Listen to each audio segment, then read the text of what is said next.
தலைவர் மற்றும் புரட்சி தலைவி அம்மா அவர்களின் நல்லாசியோடும் கழகத்தின் பொதுச் செயலாளர் மாண்புமிகு எதிர்க்கட்சி தலைவர் எடப்பாடியார் அவர்களின் ஆணைக்கிணங்க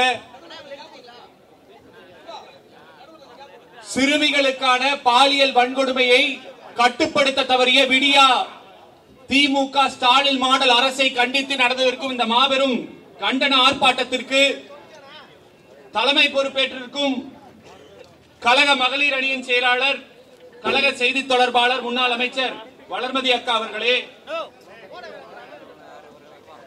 கழக அமைப்பு செயலாளர் பாலகங்கா அண்ணன் அவர்களே, மாவட்ட கழக செயலாளர் அண்ணன் அவர்களே, இந்த மாவட்டத்தை சேர்ந்த செயலாளர், எங்களோடு துணை நின்று ஏற்பாடுகளை செய்வதற்கு ஒத்துழைப்பாக இருந்த மாவட்ட செயலாளர் தென் சென்னை வடக்கு கிழக்கு மாவட்ட செயலாளர் ஆதி ராஜாராம் அண்ணன் அவர்களே, மற்றும் இங்கு வந்திருக்கும் கழகத்தின் ஆற்றல் மிகு மாவட்ட கழக செயலாளர்கள் எடப்பாடியார் அவர்களின் ஆணைக்கிணங்க மாணவர் அணியோடு சேர்ந்து எங்களுக்கு பின்புலமாக நின்று எங்களை போல் இளைஞர்கள் எல்லாத்திற்கும் வாய்ப்பை ஏற்படுத்திக் கொண்டு பின்புலமாக எங்களோடு இந்த மேடையில் நின்று கொண்டிருக்கும் ஆற்றல் மிகு மாவட்ட கழக செயலாளர்கள் சோமசுந்தரம் அண்ணன் அவர்களே, ரமணா அண்ணன் அவர்களே, விரிகை ரவி அண்ணன் அவர்களே, சிட்லப்பாக்கம் ராஜேந்திரன் அவர்களே, வெங்கடேஷ் பாபன் அவர்களே, மரியாதைக்குரிய மாறன் அவர்களே மற்றும் மாணவர் அணியின் மாவட்ட கழக செயலாளர்கள், இந்த 17 மாவட்டத்திற்கு உட்பட்ட மாவட்ட கழக செயலாளர்கள், ராம்கி அவர்களே, மணிகண்டன் அவர்களே, சதீஷ் அவர்களே, கிருபானந்த ஜோதி அவர்களே, கிருபா அவர்களே, ராமலிங்கம் அவர்களே, கௌரி சங்கர் அவர்களே, திலக் அவர்களே, விஜயானந்த் அவர்களே, பூபதி அவர்களே,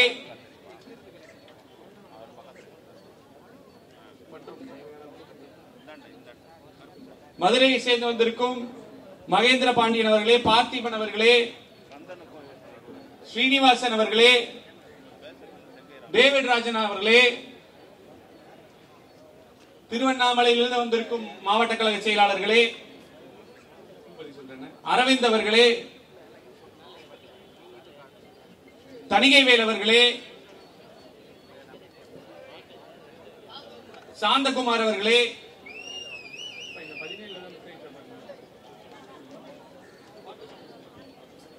ராகேஷ் அவர்களே, பாலாஜி அவர்களே மற்றும் நம்ம மாணவர் அணி மாவட்ட செயலாளர் தான், தப்பா நினைச்சுக்காதீங்க. லிஸ்ட் முதல்ல தயார் பண்ணி வச்சிருந்திருக்கணும். மைண்ட்ல இருக்கிற எல்லார் பேரையும் சொல்லிட்டேன். சொல்லலைன்னா அப்புறமா உங்க எடுத்துட்டு வாங்கிக்கிறேன். அன்பு உறுதுணையா இருந்த ஒருத்தர் பேர் சொன்ன தப்பா. அனைவருக்கும் வணக்கம்.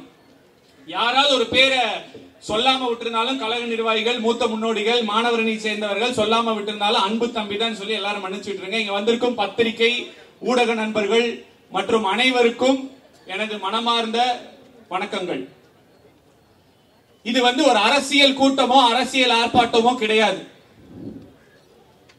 ஒரு நாடு நல்லா இருக்கணும், ஒரு வீடு நல்லா இருக்கணும்னா மனுஷனுக்கு முதல் நிம்மதி வேணும்.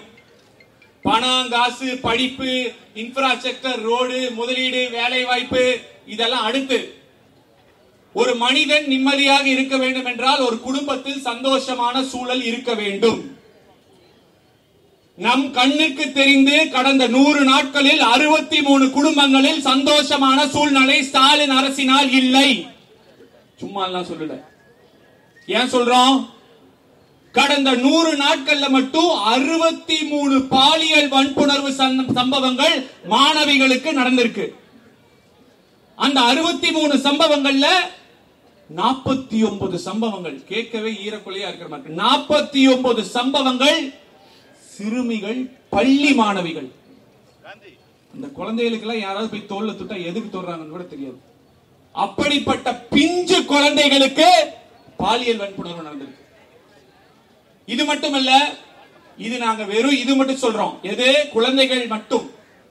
மகளிர் அப்படின்னு எடுத்துட்டா, பெண்கள் எடுத்துட்டா நூற்றுக்கணக்கான பாலியல் வன்புணர்வு நடந்திருக்கு கடந்த 100 நாட்கள்ல மட்டும். இங்க இருக்கிறீங்க, பத்திரிகை மீடியா துறையில் இருக்கிறவங்க எல்லாருக்கும் உங்களுக்கு தெரியும். முதல்ல ஒரு குழந்தைக்கு இந்த மாதிரி நடந்துச்சுன்னா வீட்டுல சொல்றக்கே குழந்தை பயப்படும். அதையும் தாண்டி பயப்படாம அந்த குழந்தை அம்மா அப்பா கிட்ட சொன்னா, ஐயோ வெளியே சொல்லிடாத, இனிமேல் நடத்துக்காம பாத்துக்கலாம்னு பயப்படுவாங்க. அதையும் தாண்டி அவங்க ஒரு ஆல் உமன்ஸ் போலீஸ் ஸ்டேஷனுக்கோ எங்காவது போனா முடிஞ்ச வரைக்கும் சரி இனிமேல் இப்படி நடக்காம பாத்துக்கலாம் காம்ப்ரமைஸ் பண்ணி அனுப்புவாங்க. அதையும் தாண்டி போய் போராடுனா எஃப்ஐஆர் நடக்கும். அந்த போராட்டம் பெருசா நடக்கும் போது அது மீடியால வரும். இப்ப மீடியால வந்தது மட்டும் 63 என்றால் எத்தனை நூற்றுக்கணக்கான சம்பவங்கள், மாணவிகளுக்கு பாலியல் வன்புணர்வு சம்பவங்கள் கடந்த 100 நாட்கள் நடந்திருக்குங்க நம்ம நினைச்சு பார்க்கணும். ஒரு எடுத்துக்காட்டு மட்டும் நான் சொல்ல விரும்புறேன். ஏன் இப்படி நடக்குது நீங்க கேட்கலாம். அதிமுக ஆட்சியில நடக்கலையா? வேற எந்த ஆட்சியிலையும் நடக்கலையா? மற்ற மாநிலங்கள் நடக்கலையா? இந்தியாவில் வேற எங்க நடக்கலையான்னு கேட்பாங்க. திமுகவை சேர்ந்தவர்கள் சற்றும் கூச்சமில்லாமல் வெட்கமில்லாமல் இந்த மாதிரி கேள்வியை முன்வைப்பாங்க. நான் சொல்றேன், டேட்டா நான் சொல்ல, வெப்சைட்ல போய் பாருங்க. அதிமுக ஆட்சியை விட 50% திமுக ஆட்சிக்கு வந்த பிறகு எஸ்பெஷலி பெண்களுக்கான, அதுவும் மாணவிகளுக்கான பாலியல் வன்புணர்வு சம்பவங்கள் அதிகரித்திருக்கிறது. ஏன் அதிகரிச்சிருக்கு? ஒரு எடுத்துக்காட்டு நம்ம பேசுறோம். ஒரு பானை சோத்திற்கு ஒரு சோது பதங்கிற மாதிரி. நான் சொல்றதை எல்லாரும் கவனமா கேளுங்க, இது முக்கியமானது. தஞ்சாவூர்ல ஒரத்த நாடு பாப்ப நாடுங்கிற இடத்துல 43 9வது 10வது படிக்கிற மாணவிகளுக்கு பாலியல் வன்புணர்வு நடந்திருக்கு. இது அந்த குழந்தைங்க பயந்து போய் என்ன பண்ணிருக்கு, 10 9 8ங்கிற சைல்டு ஹெல்ப்லைன் நம்பரை கூப்பிட்டுருக்காங்க.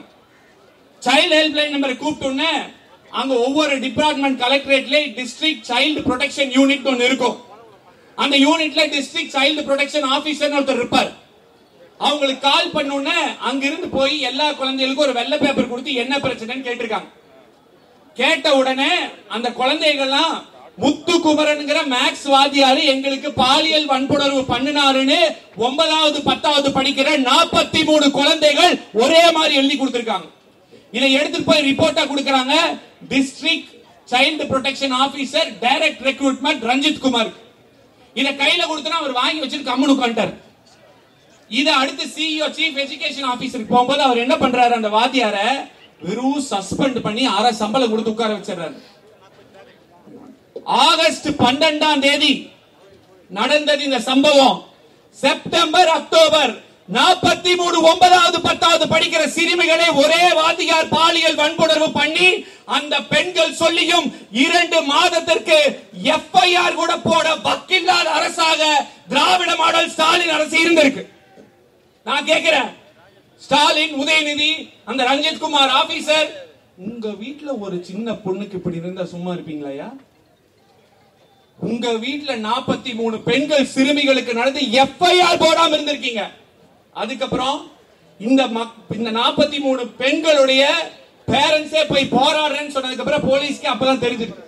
எஃப்ஐஆர் போட்டு இப்ப வரைக்கும் உச்ச நீதிமன்றம் அரசாணை எல்லாமே இருக்கு. இந்த ரஞ்சித் குமார் அவர்கள் அவருக்கு தெரிஞ்சும் தகவல் கொடுக்கல.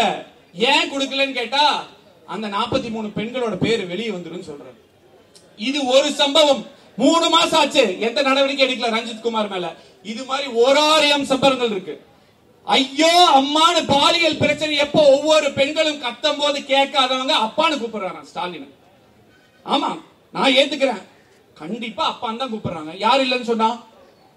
இந்த 43 மாணவிகள் பாலியல் வன்புணர்வானப்ப சட்டம் ஒழுங்கு நடவடிக்கை எடுக்காத மாணவிகள் அப்பான்னு கூப்பிடுறாங்களா? இல்ல கிருஷ்ணகிரியில 3 வாதியார்கள் சேர்ந்து பாலியல் வன்புணர்வு ஒரு சிறுமிக்கு பண்ணாங்களா, அவங்க அப்பான்னு கூப்பிடுறாங்களா? இல்ல ஒரு 4வது படிக்கிற சிறுமிய பள்ளியின் தாளாளர், 4வது படிக்கிற சிறுமிக்கு என்னங்க தெரியும்? 4வது படிக்கிற சிறுமிய பள்ளியின் தாளாளர் பாலியல் வன்புணர்வு பண்ணாங்களே, அந்த புள்ள அப்பான்னு கூப்பிடுதா?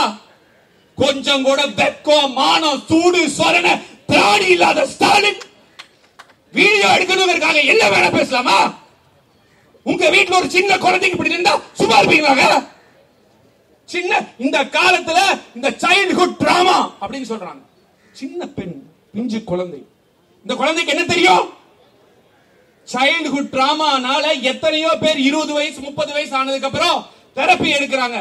மென்டல் ஹெல்த் பாதிக்கப்படுது, குடும்ப வாழ்க்கை பாதிக்கப்படுது. இதையெல்லாம் யோசிக்கிறதுக்கு கொஞ்சம் கூட துப்பில்லாத ஸ்டாலின் கால் மேல கால் போட்டு அப்பான்னு கூப்பிடுறாங்க. வெட்க கேடியா, வெட்க கேடு. ராஜினாமா பண்ணிட்டு இன்னைக்கே விலகலாம். நம்பர் 1 முதல்வர், திராவிட முதல்வர், இந்தியாவிலேயே மிக சிறந்த ஆட்சி. தப்பா நினைச்சுக்காதீங்க, சாப்பாட்டுல உப்பு போட்டு சாப்பிடுற யாருமே இதெல்லாம் பேச மாட்டாங்க.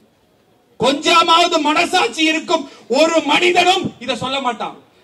எதிரிகள் இருக்கலாம், ஆனால் ஒரு எதிரியின் குழந்தைக்கு கூட இப்படி நடக்க கூடாதுன்னு நினைக்கிற மனம் கொண்ட மக்கள் தமிழக மக்கள், தமிழ்நாடு. எவ்வளவு கஷ்டப்படும் ஒரு பெண். 9 மாசம் கஷ்டப்படனா முதல் 3 மாசம் வாந்தி, அதுக்கப்புறம் தலை சுத்தல், அதுக்கப்புறம் முதுகுவலி. இத்தனையை தாண்டி மறுபிறவி எடுத்துத்தான் கடவுளை நாம் நேரில் பார்த்ததில்லை. ஒரு பெண் இன்னொரு உயிரை உருவாக்கி நம்ம சமூகத்துக்கு கொடுக்கிறார், இல்லன்னு சொல்ல முடியுமா? அப்படி மறுபிறவி எடுத்த ஒரு பெண் கஷ்டப்பட்டு ஒரு குழந்தையை தாளாட்டி சீரூட்டி வளர்த்து ஒரு பள்ளிக்கு அனுப்பணும்னா எவ்வளவு ஒரு பேரண்ட்ஸ். இன்னைக்கு இது அரசு பள்ளியில மட்டும் நடக்கல, தனியார் பள்ளியிலும் நடக்குது. எவ்வளவு பேரண்ட்ஸ் வருத்தப்படுறாங்க, ஐயோ அது வெளியே சொல்ல முடியலன்னு கஷ்டப்படுறாங்க. இஎம்ஐ கட்டி ஃபீஸ் கட்டுறாங்க, இஎம்ஐல லோன் வாங்கி ஃபீஸ் கட்டுறாங்க. நம்ம தான் கஷ்டப்படுறோம், நம்ம குழந்தைகளால் நல்லா இருக்கணும் அப்படின்னு ஸ்கூலுக்கு அனுப்புனா பாதுகாப்பு இல்லை. இரும்பு கரம் கொண்டு அடக்குவாரா இவர் ஸ்டாலின். நல்லா இருக்கு. கடைசியாக ஒன்றை மட்டும் நான் சொல்ல விரும்புகிறேன். இந்த பிரச்சனை எப்படி ஒரு காலத்துல போலியோ நாட்டில் இருந்தது, அந்த போலியோவை நாம் அனைவரும் ஒவ்வொருத்தரும் சொல்லி போலியோ மருந்து ஊத்தினியான்னு சொல்லி இன்னைக்கு இந்திய நாட்டில் இருந்து போலியோவை நம்ம வெளியே கொண்டு போயிருக்கோம். இது இன்னைக்கு தமிழக ஸ்டாலின் மாடல் அரசில் இருக்கும் போலியோ, மாணவர்கள் பாலியல் வன்புணர்வு போலியோ. இதை நாம் களை எடுக்க வேண்டும் என்றால் இதை நோக்கி வேலை செய்ய வேண்டும் என்று கழகத்தின் பொதுச் செயலாளர், முன்னாள் முதலமைச்சர், வருங்கால முதலமைச்சர் எடப்பாடியார் அவர்கள் கழக மாணவர் அணிக்கு ஆணையிட்டுள்ளார். கழக மாணவர் அணியை இந்த பிரச்சனை தீரும் வரை இதை நோக்கி செயல்பட வேண்டும் என்று சொல்லியிருக்கார். ஒரு மனிதன் நினைத்தால் வரும் மாற்றத்தை விட 1000 பேர் நினைத்தால் தான் இப்படிப்பட்ட ஒரு மாற்றம் வரும். எனவே தமிழகத்தை சேர்ந்த கட்சிக்கு அப்பாற்பட்ட யார் இளைஞர்களா இருந்தாலும் சரி, காலேஜ் படிக்கிறவங்களா இருந்தாலும் சரி, பெற்றோர்களா இருந்தாலும் சரி, தமிழகத்தில் இருந்து மாணவிகளுக்கு ஏற்படும் பாலியல் வன்புணர்வை களையெடுக்க வேண்டும் என்று நினைத்தால் அஇஅதிமுக மாணவர் அணியோடு சேர்ந்து வாலண்டியராக செயல்படணும் நீங்க நினைச்சீங்கன்னா கண்டிப்பாக நீங்க செயல்படலாம். நாம் அனைவரும் ஒன்று சேரி ஒன்றாக ஒன்று கூடி கண்டிப்பாக இதை களையெடுப்போம். ஏனென்று சொன்னால் திராவிட மாடல் ஸ்டாலின் அரசை நம்பி பிரயோஜனம் இல்லை. நம் குழந்தைகளுக்கு நாம் தான் பாதுகாப்பு கொடுக்க வேண்டும். எடப்பாடியாரின் தலைமையிலே கழக மாணவர் அணி சிறப்பாக இதற்காக பணியாற்றும் என்று கேரி இதற்கான பதிலை திராவிட முன்னேற்ற கழகத்தை சேர்ந்த ஸ்டாலினோ அல்லது ஊர் சுற்றிட்டு இருக்கிற உதயநிதி ஸ்டாலினோ கண்டிப்பாக கொடுக்க வேண்டும் என்று இந்த மாபெரும் கண்டன ஆர்ப்பாட்டத்தின் வாயிலாக எடப்பாடியாரின் தலைமையிலே கழக மாணவர் அணி உங்களை கண்டிக்கிறது என்று கூறி வாய்ப்புக்கு நன்றி கூறி விடைபெறுகிறேன். நன்றி, வணக்கம்.